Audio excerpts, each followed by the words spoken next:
정치 톡톡 사이다 한수진입니다. 9월 정기국회 각 상임위원회에 주요 입법 현안을 알아보고 있습니다. 국회 국토교통위원회는 주택 공급을 통한 부동산 시장 안정화에 대해서 논의를 이어갈 것으로 보입니다. 이번에 발표한 정부 정책의 핵심은 도심 공급 확대입니다.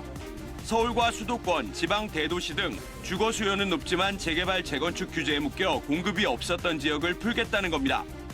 안전진단 기준을 낮춰 재건축을 쉽게 하고 초과 이익 환수 제도는 손질해 민간 참여를 유도하기로 했습니다. 이렇게 공급되는 주택은 2027년까지 전국 22만, 서울 10만 가구입니다. 신규 택지도 지정에 15만 가구를 공급할 계획인데 산업단지와 도심, 철도에 가까운 지역을 골라 10월부터 순차적으로 발표합니다. 민간 주도의 주택 공급 확대 법안들이 발의된 가운데 재건축, 재개발 규제 완화, 전세 사기 대책 등이 부각되고 있습니다. 국회 국토교통위원회 현안에 대해서 지금부터 자세히 이야기 나눠보도록 하겠습니다. 오늘 토론을 함께 해주실 네 분 모셨습니다.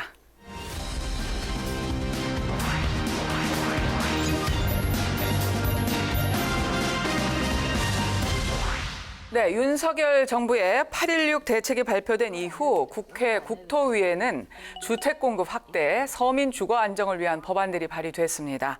국민의힘에서 발의된 법안들을 보면 요점은 주로 민간 주도의 주택 공급을 확대하는 내용인데요. 자, 먼저 이현주 의원님, 민간 주도의 주택 공급 확대 방안 어떻게 평가하세요? 주택 공급을 국가만 해가지고는 이게 한계가 있다. 뭐 이런 이제 원칙적인 얘기에는 동의를 합니다. 그런데 여기에 이제 세부적인 내용이 저는 중요하다 이런 생각이 들고요. 국가나 지자체가 하지 못하는 부분들을 민간이 시장의 수요에 의해서 잘 찾아서 할 수 있는 장점이 있는 반면에 또 유의해야 될 부분들은 자칫 이것이 부작용이 또 일어날 수가 있어요. 네. 예를 들어서 이제 소규모 주택 정비 특례법 이런 경우에도 규제나 이런 것들을 이제 좀 완화하고 재개발이나 재건축 이런 것들을 좀 활성화한다라는 그 취지는 좋지만 네. 자칫 이것이 너무 이제 난개발 또는 투기 이런 것들을 유발할 수도 있기 때문에 네. 좀 유의할 필요가 있다 이 말씀을 드리고요. 그다음에 이제 도심복합개발지원법이라든가 이런 부분들은 개발을 하려고 그러면 아주 대단위로 수용을 하고 이렇게 하든가 개인이나 이제 조합 차원에서 민간이 하는 데는 또 한계가 있었어요. 그 네. 규제라든가 절차 때문에. 근데 여기에는 민간이 이렇게 하면서도 거기에 요청을 할 경우에는 이렇게 그 LH라든가 공사가 또 관여해서 함께 또 지분 참여를 하고 이렇게 다양한 방안들을 모색할 수 있도록 하는 것은 전 바람직하다. 일단 이렇게 생각을 합니다. 예. 최창혁 교수님은 어떻게 생각하세요? 민간 주도의 지금 주택 공급 확대 방안 어떻게 평가하십니까? 서울 시내의 그 도심 복합 사업이라는 얘기 많이 하잖아요. 근데 그게 대개 이제 공공주택, 공공의 개념으로 이제 추진돼 왔는데 그게 잘 안 돼요. 서울에 용산, 뭐 은평, 저기 도봉구 지역 이런데 몇 군데 완전히 결정된 것도 있는데 그게 10년 동안 안 됐다는 거예요. 공공대로 여러 가지 제한이 많아서 안 됐는데 민간이 들어오면 민간은 또 자신들의 이익을 내려고 하다 보니까 이게 또 안 돼요. 그러니까 민간이 들어와서 공공이 못했던 부분을 하면은 다행인데 그 부분은 보완이 되더라도 또 예기치 못한 딴 부분이 또 이제 복병으로 있는 거란 말이죠. 너무 과도하게 공공 위주로만 가는 것도 우리가 그럴 이유도 없는 것이고 또 민간 주도로 가면 모든 게 해결된다는 발상도 그것도 썩 그렇게 바람직한 발상은 아니거든요. 예. 그런 부분을 같이 생각할 필요가 있다고 생각합니다. 예. 최 의원님, 지금 민주당에서는 주택 공급 확대에는 찬성을 하지만 민간 주도의 확대에는 찬성하지 않는 그런 입장인 건가요? 그러니까 이 부분을 민간 공공 나누고 민주당은 공공, 국민의힘은 민간 이 구분 자체가 저는 불가능하다고 생각합니다. 우선 이 모든 건 윤석열 대통령의 후보 시절 공약에서 시작된 거예요. 5년간 270만 원을 보급하겠다고 했거든요. 그 내용에는 민주당이 주장한 거랑 거의 차별성이 없게 다 들어있습니다. 그런데 우리가 그 논의 과정에서 가장 문제가 됐던 게 어디에 짓느냐예요. 그 어디에 짓느냐에 대해서 여당 국토위 관사인 김정재 의원이 답을 내놓은 겁니다. 그래서 도시복합개발지원법이라는 법안을 발의한 거예요. 근데 이게 네. 역세권에 뭐 재건축, 재개발을 할 때 고 소규모 뭐 일정 기준 이하는 절차를 생략해줘서 사업 기간을 단축하게 해주겠다는 겁니다. 그래서 처음에는 이 부분을 민간만 들어가게 하겠다 그랬는데 사실 역세권이라는 건 알짜배기 땅이 되지 않겠습니까? 알짜배기 땅에 대해서 너무 민간에게만 혜택을 주지 않느냐라고 문제 제기를 했어요. 그러니까 거기에 대해서 다시 그 범위를 좀 넓혔습니다. 리츠나 신탁 이쪽은 조금 논의가 필요한데 공공기관도 참여하게 하겠다.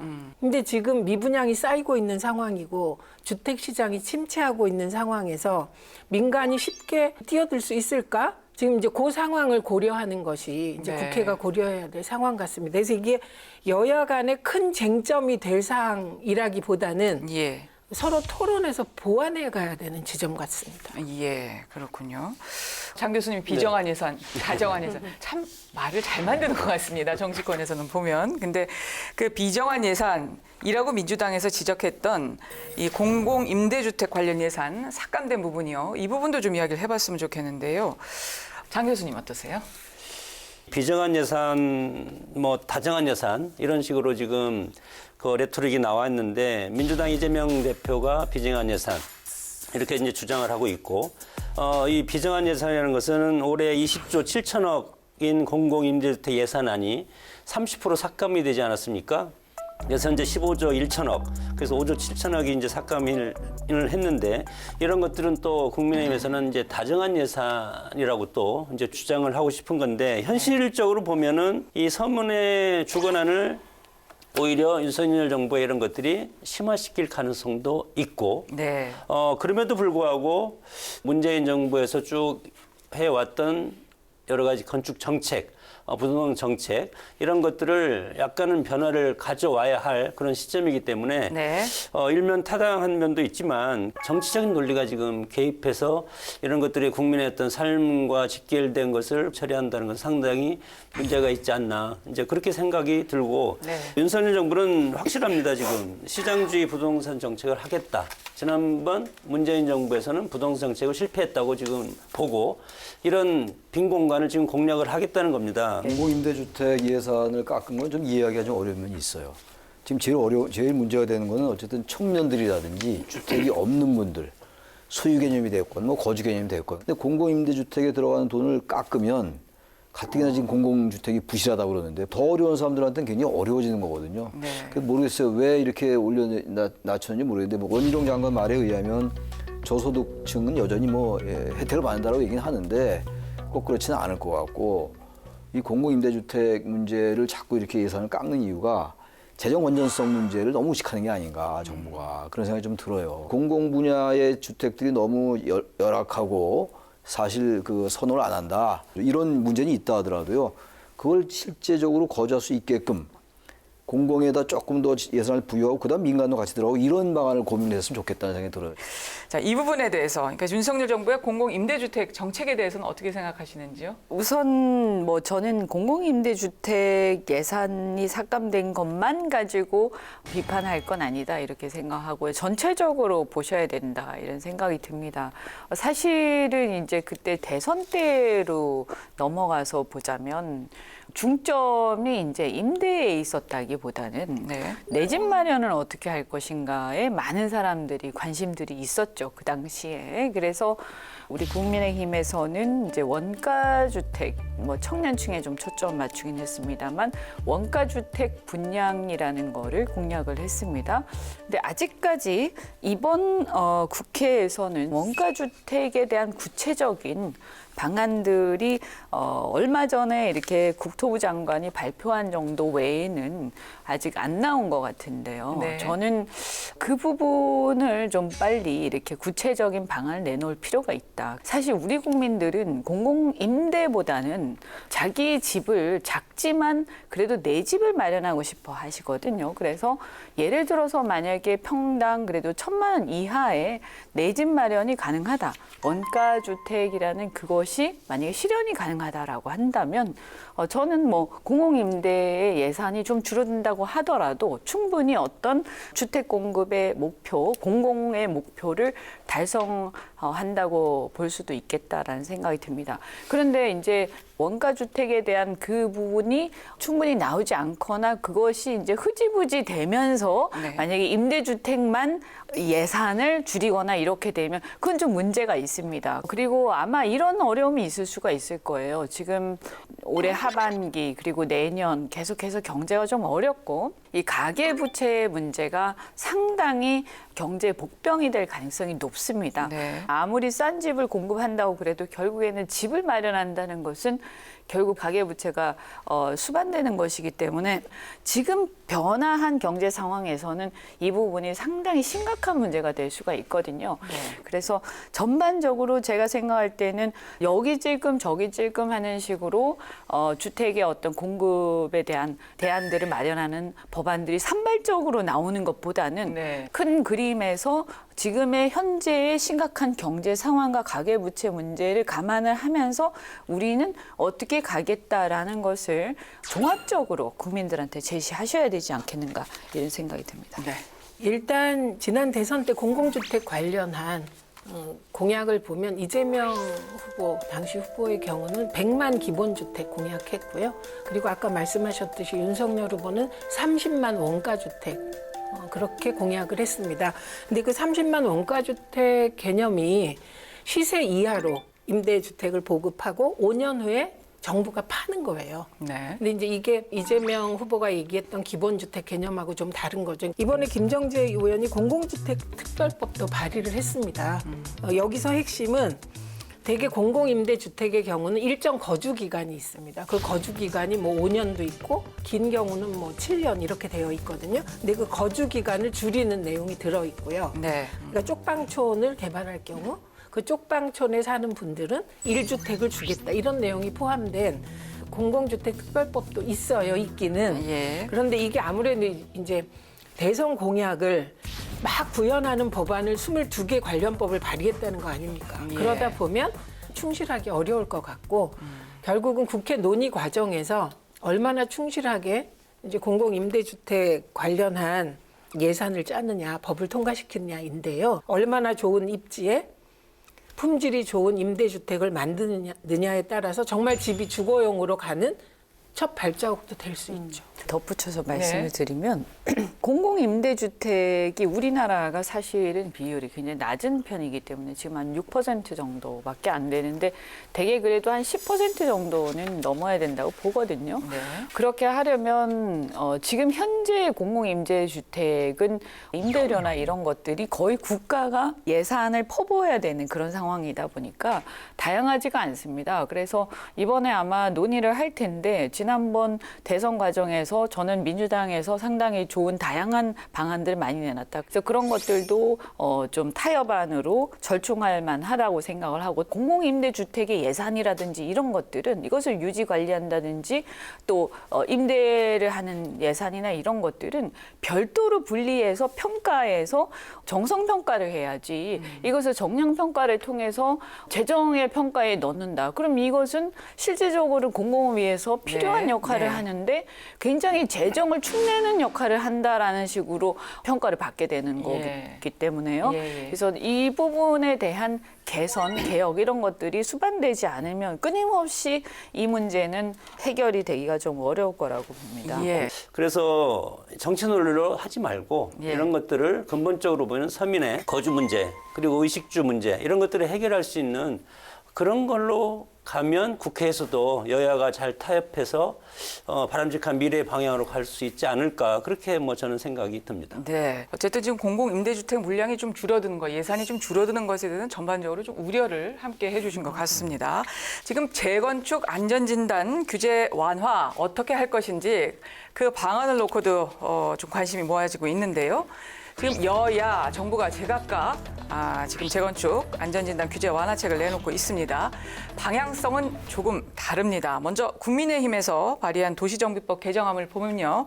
구조 안전성 비중 50%에서 30%로 낮추는 내용이 포함이 되어 있습니다. 일단 이게 2018년 3월에 문재인 정부에서 원래 구조 안전성 진단이 20% 반영되던 걸 50%로 올렸습니다. 그러니까 지금 국민의힘의 저 방향은 이제 어떻게 보면 이번 정부가 문재인 정부에 대해서는 모든 것을 부정하지 않나 하는 이런 느낌이 있습니다. 그래서 이게 20%에서 50%로 가는 것이 왜 그랬는지를 좀 더 검토하면 좋을 것 같고요. 네.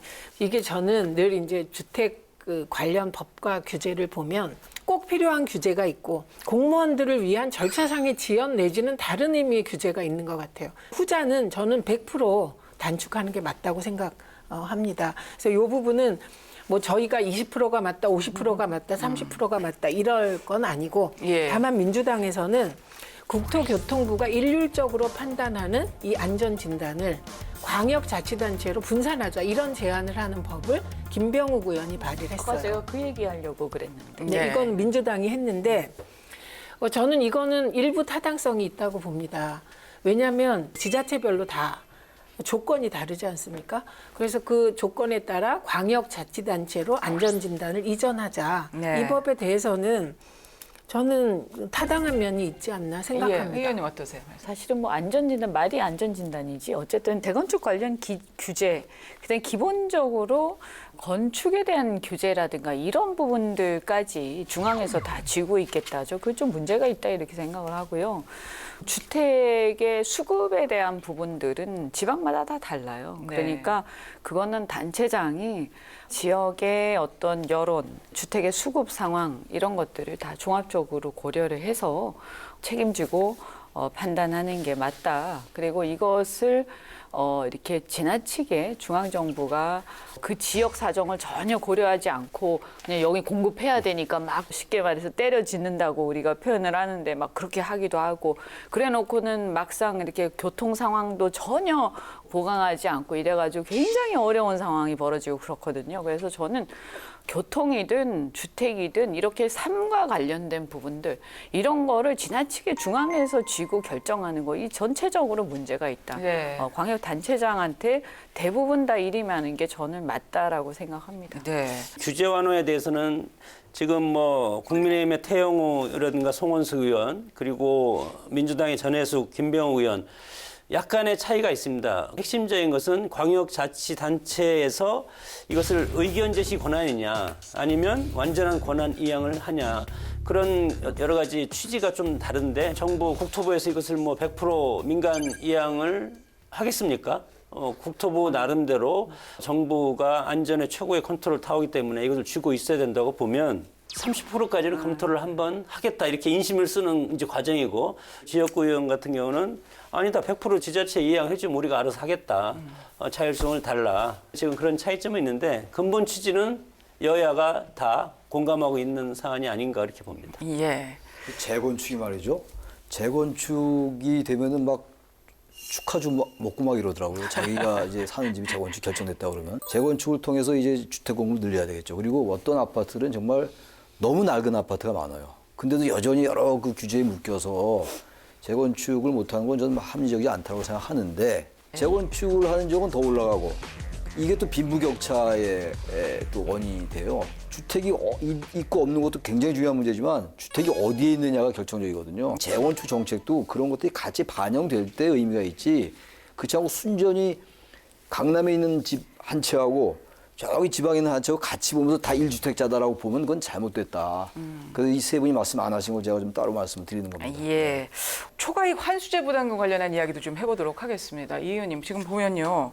합리적 수준으로 좀 개선해야 된다 하는 의견이 네. 많은 걸로 알고 있고요. 국민의힘에서 또 그런 개정안도 발의를 한 상황이죠. 아시다시피 우리나라 주택의 이 역사가 짧지만 굉장히 빠르게 발전해 왔다 보니까 한 20년, 30년 전에 지은 주택하고요, 아파트하고 지금 짓는 아파트하고 이 수준 차이가 삶의 질 차이가 엄청납니다. 예, 그래서 이것에 대해서 예. 그 욕구를 충분히 존중해 줄 필요가 있다.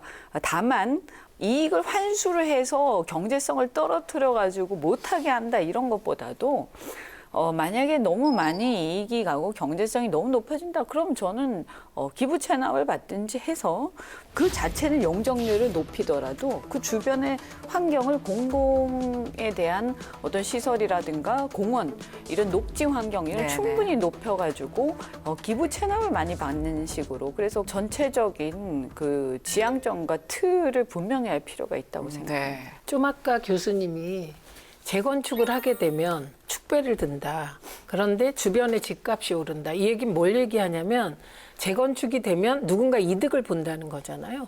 그래서 이 재건축 초과 이익 환수에 대해서는 사실 여야가 이견이 없습니다. 왜냐하면 지나친 초과 이익을 환수해서 그걸로 공공임대도 짓고 뭐 이런저런 일을 하니까요.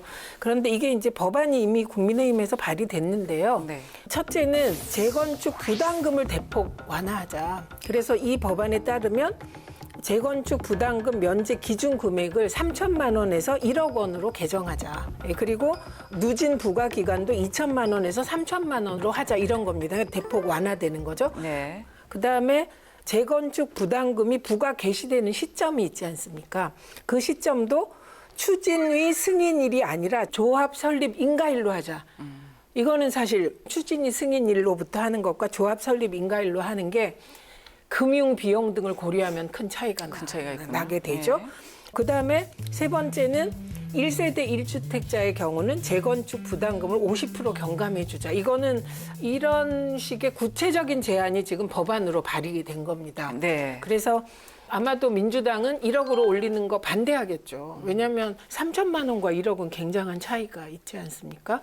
그래서 토론이 필요하고 합의가 필요하지만 중요한 건 지금 재건축을 했을 때 과연 지금 기준을 1억 원으로 들 만큼 주택 경기가 좋으냐. 이 부분은 법안 논의에서 꼭 고려돼야 될 것 같습니다.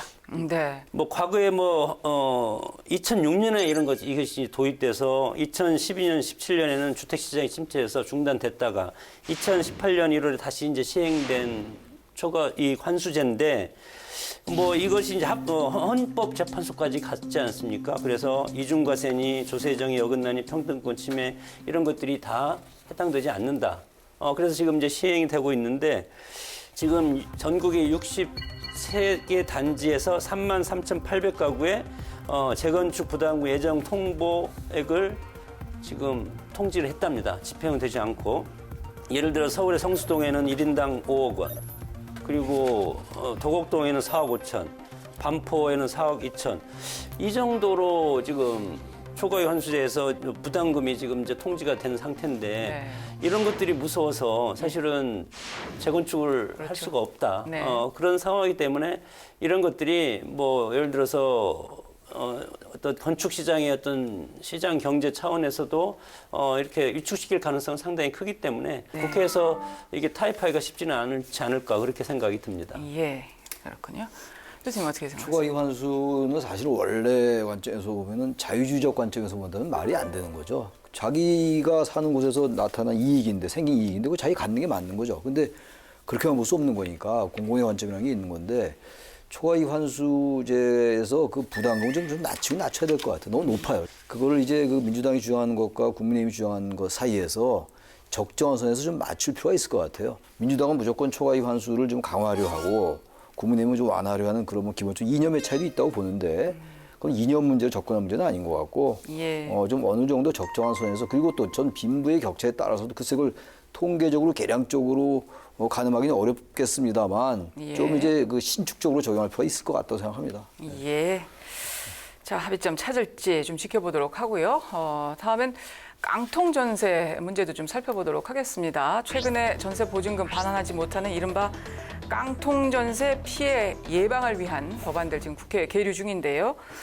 그 가운데 보면 이런 내용이 있습니다. 나쁜 임대인의 명단을 공개를 하자.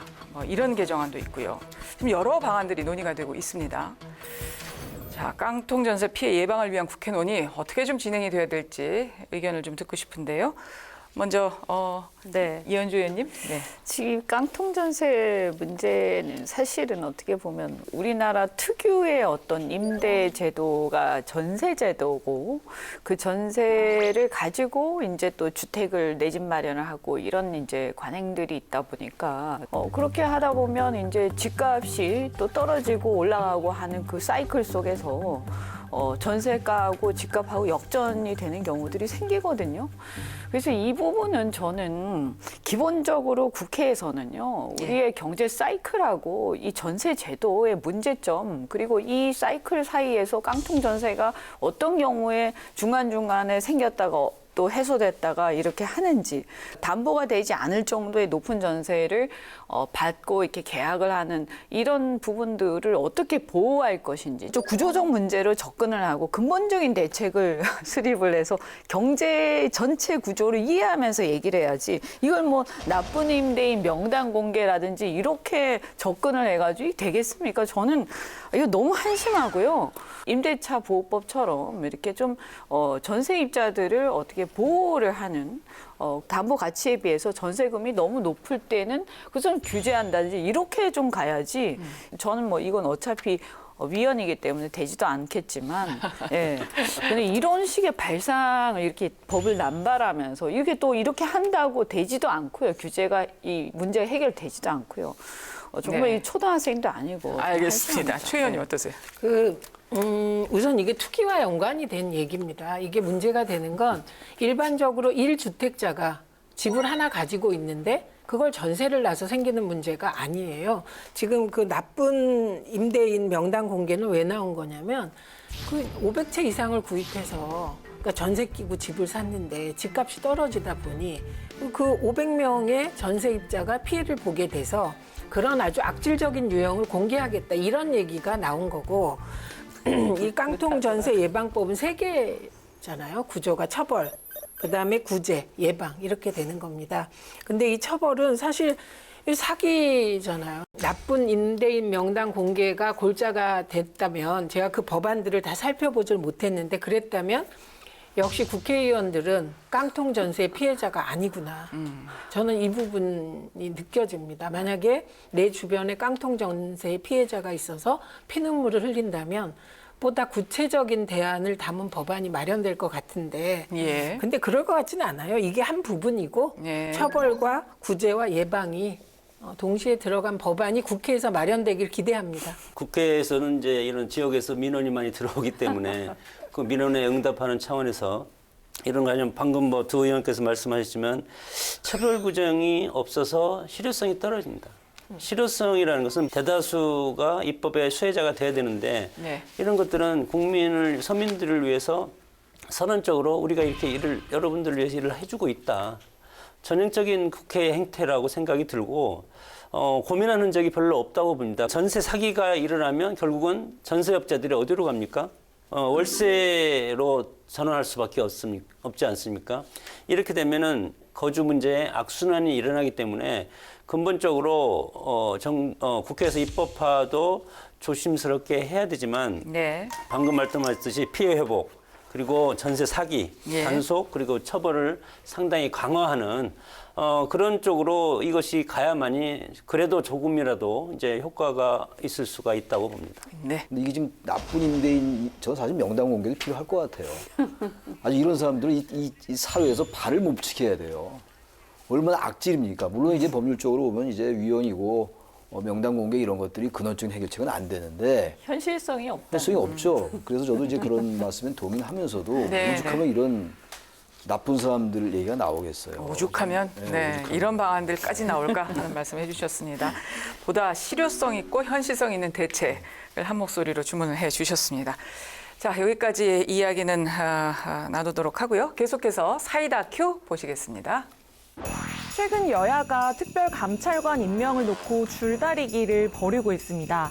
민주당에서는 논의를 서둘러야 한다면서 여당을 재촉하고 있고, 국민의힘은 조건부 도입 제안을 내놓았는데요. 특별감찰관, 대체 어떤 일을 하는 자리길래 여야 간의 쟁점이 된 걸까요? 저는 사이다큐의 박영주입니다.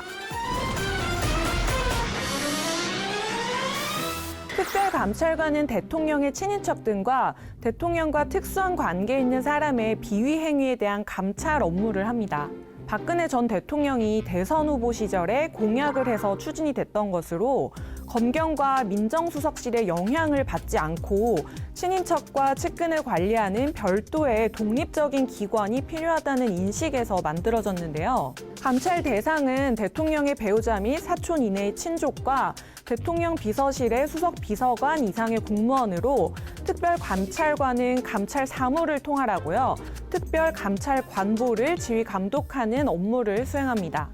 해당 업무를 하면서 법원처럼 필요시 관계기관에 필요한 자료 등의 제출이나 사실조회 등을 요구할 수 있고요. 감찰 대상자에게 출석이나 답변 및 자료 제출 요구 등 협조 요청을 할 수 있습니다. 그런데 사실 이 특별감찰관은 6년째 공석인 상태입니다. 그럼에도 불구하고 이 조직이 법에 의해서 설립된 조직이기 때문에 유지하는 데만 매년 10억 내지 20억 가량의 예산이 들어가고 있습니다. 그렇다면 공수처와 특별감찰관 어떻게 다를까요? 우선 공수처와 특별감찰관의 업무 범위가 다소 중복되는 측면이 있습니다. 공수처 법에 따르면 대통령에 대해서는 배우자와 사촌 이내 친인척까지도 수사를 할 수 있도록 범위를 넓혔습니다. 그래서 특별감찰관의 감찰 범위하고 상당 부분 겹치게 되는데요. 반면 특별감찰관은 공직자의 비위를 감찰하는 것에 목적이 있고 공수처는 범죄의 대상이 되는 형사처벌이 가능한 사건을 다루는 것이기 때문에 목적이 다르고 경우에 따라서는 협력이 가능한, 양립 가능한 제도로 자리 잡을 수 있을 것으로도 보입니다. 그렇지만 두 기관의 원활한 협력을 위해서는 특별감찰관법이 일부 개정돼야 될 것으로 보이는데요. 해당 법에 따르면 감찰 결과 범죄 혐의가 명백한 경우 증거인멸 도주 우려가 있으면 검찰총장에게 수사 의뢰나 고발을 할 수 있도록 되어 있거든요.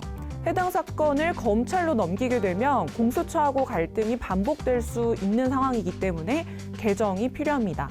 해외 비리 감찰, 수사 담당 기구는 어떨까요?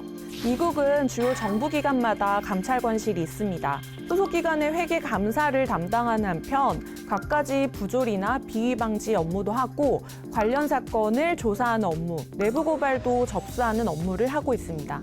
싱가포르는 일반 형사 사건은 경찰이 수사하고 검찰이 기소하지만 부패 사건은 부패행위 조사국에서 민간과 공공 부분을 가리지 않고 조사하고 부패행위 조사국은 그 어떤 조직이나 인사의 간섭도 전혀 받지 않습니다.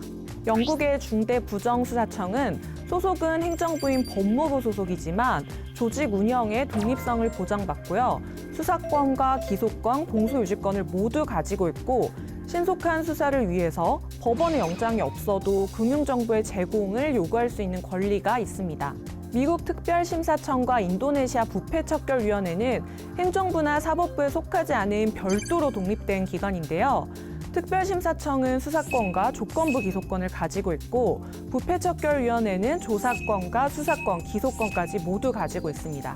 대만은 판검사들이 연루된 대규모 법조비리 이후에 2011년 고위공직자 부패척결기구인 염정서를 출범시켰습니다.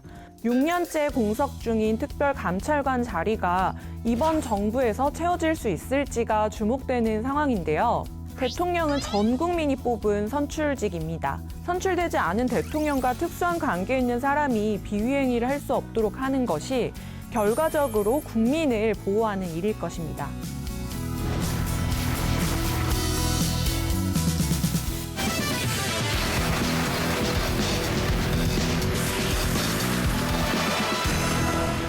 네, 정부가 나라 살림의 씀씀이를 규정하고 재정 적자가 일정 수준을 넘지 않도록 관리하는 재정준칙 법제화를 추진하기로 했습니다. 국회 기획재정위원회에서는 이를 둘러싼 여야 간의 입장차가 드러났는데요. 나라 돈인 재정은 국민 세금을 바탕으로 정부 계획과 국회 승인을 거쳐 씀씀이가 결정됩니다. 정부는 나라 살림 적자가 한국 경제 전체 규모인 GDP의 3%를 넘을 수 없도록 법으로 못 받게 했습니다. 어떤 정권이 들어서건 씀씀이를 마음대로 늘리지 못하게 하겠다는 얘기입니다. 하지만 지금은 재정준칙 법제화를 추진할 때가 아니란 비판이 나옵니다. 경제 위기에 나라 돈 쓸 때가 갈수록 많아질 거란 이유입니다. 국민적 합의가 필요하다는 지적도 했습니다. 법률로 재정 수지 비율을 고정하기 전에 복지와 같은 재정의 역할을 앞으로 줄여가도 되는지 좀 더 논의가 필요하다는 겁니다. 이 가운데 기초연금 확대 법안이 발의되면서 정부의 재정 건전성 강화 기조 아래 공감대를 과연 이룰 수 있을지 주목되고 있습니다. 이 문제도 좀 말씀 나눠보도록 하겠습니다.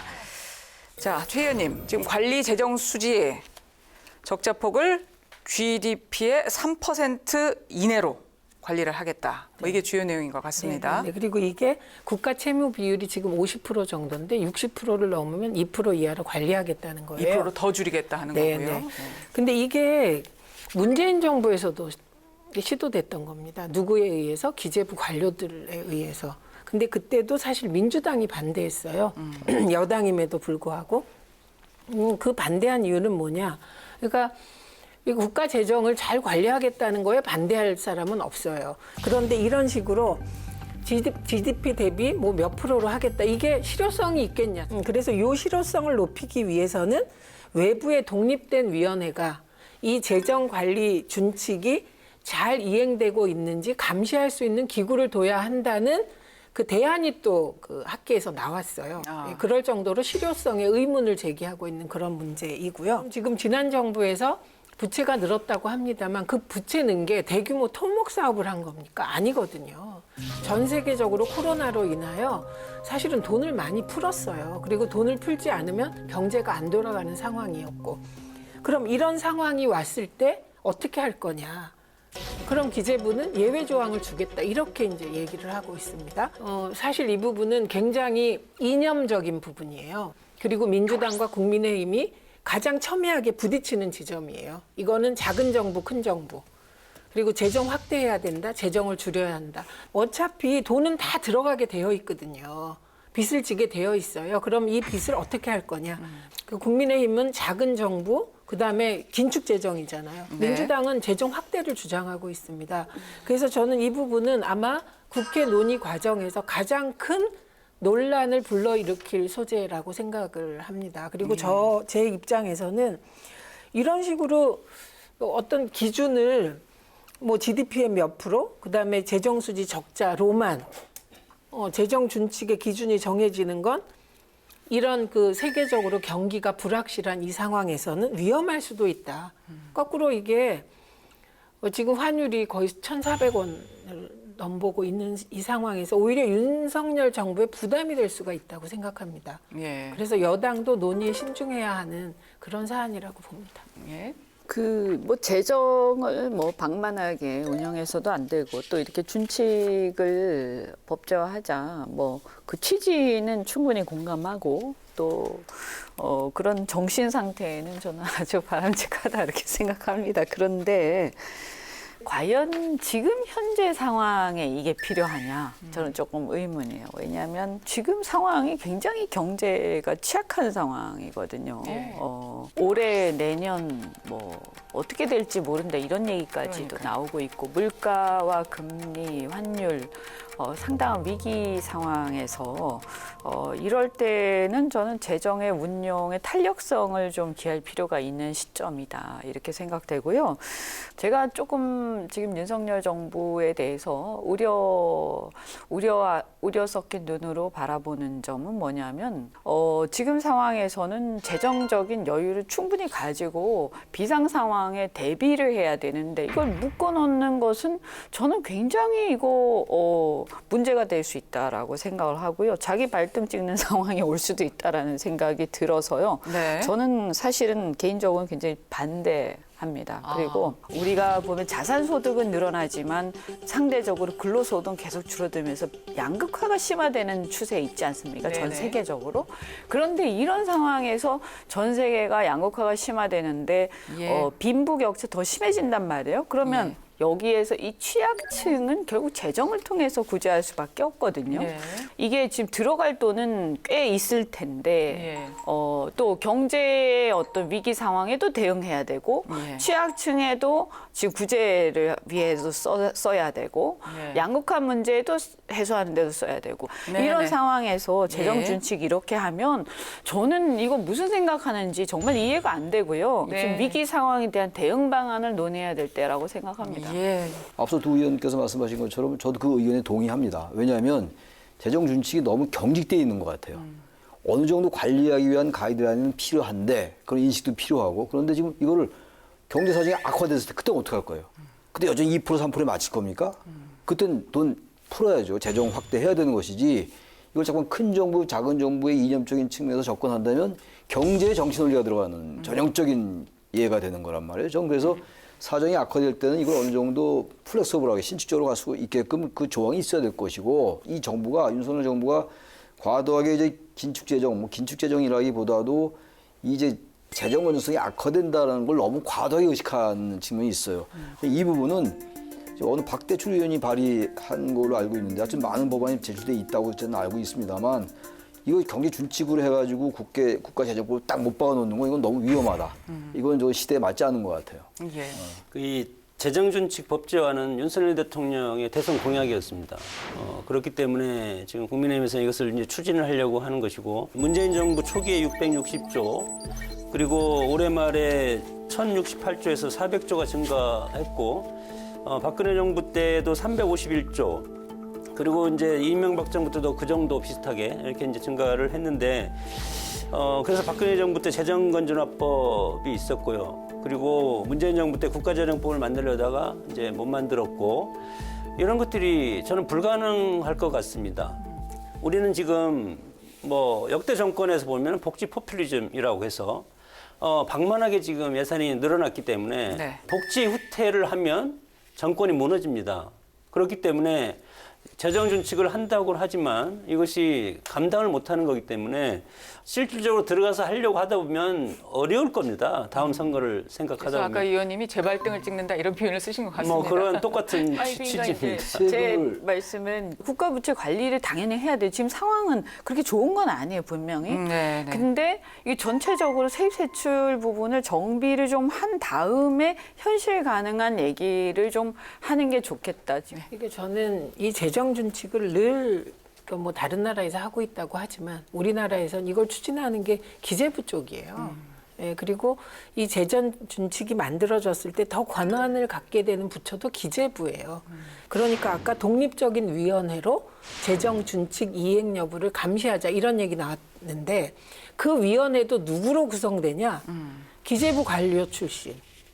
그리고 기재부 KDI 주변에 이제 있는 경제학 교수들이 위원회를 구성할 가능성이 아주 높습니다. 만들 필요가 있을까요, 그러면? 예, 그래서 저는 그래서 우리나라의 여러 상황을 고려해서 이거 재검토하자는 말씀에 동의합니다. 예. 지금 이런 상황에서 기초임금 인상 화두가 되고 있죠. 민주당에서는 기초임금 확대법 추진하고 있고요. 정부도 대선 공약이었습니다. 기초임금 40만 원 단계적 추진을 말하고 있는데요. 지금 보면 여야 모두 기초임금 40만 원으로 인상이라는 원칙은 같습니다. 하지만 적용 대상과 규모에서 차이가 있습니다. 이에 대한 여야 입장도 좀 들어보겠습니다. 의원님. 네. 가계부채 문제가 사실 가장 심각하고 국가부채 문제 그 정도는 아닙니다만 그것도 역시 이제 지난 코로나를 거치면서 문제가 좀 있긴 해요. 우리가 좀 유의해서 볼 필요는 있거든요. 이제 그런 상황에서 지금 이제 얼마 전에도 OECD에서 권고안이 있었습니다만 연금 개혁을 하는 게 굉장히 지금 시급합니다. 그 연금이 사실 이제 비현실적이에요. 그리고 지금처럼 이렇게 물가가 올라가면요, 실질 연금 수급액이라는 게 이게 형편없어집니다. 기초연금은 오롯이 이제 재정으로 이렇게 지급하는 거 아닙니까? 그래서 이 부분에 대해서는 저는 충분한 논의와 국민적 공감대가 필요하지 않느냐. 그리고 국민연금의 수급 문제에 대해서도 지금 납입자들이 별로 그렇게 충분히 수긍하지 못하고 있기 때문에 기초연금의 재정을 퍼붓는 문제를 먼저 논의하는 것은 저는 순서가 좀 잘못됐다고 개인적으로 생각합니다. 그래서 연금개혁부터 먼저 하고 그다음에 기초연금의 추가 지급 문제를 논의하는 게 옳다. 그리고 추가로 지급하는 부분이 필요하다라고 생각하는 데는 저는 이제 그 취지는 동의를 하지만 현실적인 문제를 고민을 좀 해야 되니까 지금 우리가 간과하지 말아야 될 게요. 기초생활수급자들이요. 기초연금의 실질적인 혜택을 못 받고 있습니다. 이 연금이 소득으로 평가가 돼서 공제가 되고 있거든요. 그리고 마찬가지로 국가유공자들도 그 유공자들 그 연금 수당이 그 소득으로 평가가 돼서 공제가 돼서 그 경우에도 이 기초연금을 제대로 못 받고 있거든요. 저는 이걸 올리는 게 중요한 게 아니라 그렇게 불공정한 부분들부터 빨리 개선을 하는 게 더 중요하지 않느냐 순서가 그래서 좀 잘못된 것 같다는 생각이 듭니다. 네. 민주당에서 내놔는 노인 기초연금, 그 연금을 40만 원으로 올리자. 그리고 범위를 지금은 하위 70%거든요. 이걸 100% 주는 방향으로 가자. 장기적 과제로 이렇게 하자는 겁니다. 그러니까 차이점은 기초연금을 40만 원으로 올리자는 건 윤석열 대통령도 공약이었고 이재명 대표도 공약이었어요. 대선 때. 그러니까 그 액수에 대해서 동의하는 이유는 예를 들면 우리나라처럼 노인 빈곤율이 높은 나라가 없기 때문에 일단 급한 쪽부터 뭔가 수혈해서 해소하자 어려움을 이런 취지라고 보입니다. 근데 말씀하셨던 그 연금 전반적인 문제 거기 특수연금 문제도 있거든요. 그러니까 그 문제를 종합적으로 보자 필요한 일이고 해야 될 것 같습니다. 근데 이제 급한 불부터 끄고 보자는 입장과 이제 전체적으로 보고 전체 속에서 하자 이게 이제 대립되는 아니고 이 부분 또한 이게 이제 보편복지냐, 뭐 아니냐, 이것도 굉장한 논쟁 사안이죠. 그렇군요. 교수님, 어쨌든 지금 기초연금 인상하게 되면요. 재정 지출에 대한 부담은 늘어나는 건 확실합니다. 그래서 지금 허리띠를 졸라매자 하는 게 지금 현 정부의 기조긴 한데 말이죠. 이해가 안 가네요. 이해가 안 가요. 그래서 좀 전에 우리가 얘기했던 재정준칙 법제화가 되겠습니까? 계속 돈이 들어가는데 그리고 윤석열 정부 들어서자마자 원전 재정성을 강력하게 추진하겠다. 그리고 문재인 정부를 비판하고 정권이 들어서지 않았습니까? 근데 이걸 또 뭐 하여튼 민주당과 조금 달라요. 70%냐 100%냐.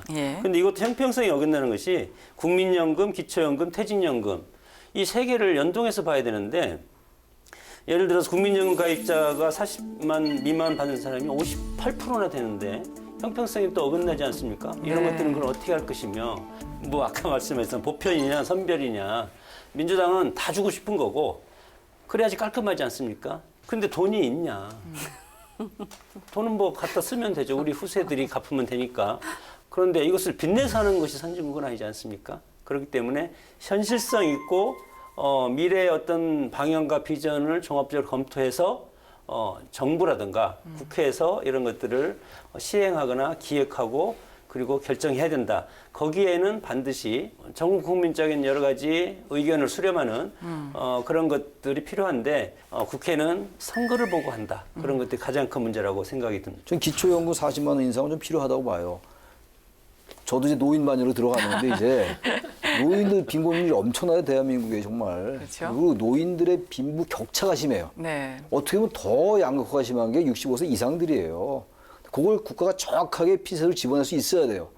그 사람들을 위한 거라면 보다 조금 더 두텁게 주고 좀 선별복지로 가면서 그러나 기초연금과 이 국민연금의 이 조정의 문제는 반드시 필요합니다. 필요하면 어쨌든 기초연금 인상 이건 여야가 좀 합의하고 같이 의견을 같이 하는 것이기 때문에 하긴 하되 도대체 돈은 어디서 나올 거라고 생각하면서 이렇게 하냐 이거예요 도대체는. 이해가 안 가네. 같은 얘기입니다만 계속. 그러니까 장 교수님 지금 OECD에서도 좀 두텁게 해라. 수혜액은 좀 두텁게 하고 그 대신 대상을 좀 줄여라. 이런 식의 공고를 한 거죠. 그렇죠. OECD 또 지금 우리 한국의 재정 건전성에 대해서 뭐 상당히 이제 우려를 하고 있지 않습니까? 국민연금, 기초연금, 퇴직연금 연계한 종합 개혁을 해서 여러 가지 수혜 대상을 좀 줄여라.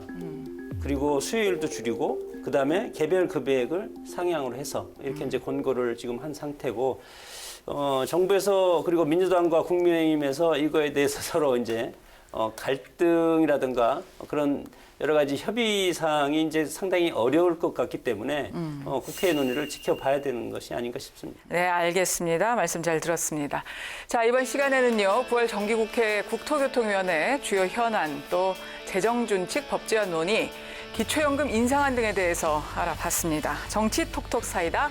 저희가 준비한 내용은 여기까지입니다. 고맙습니다.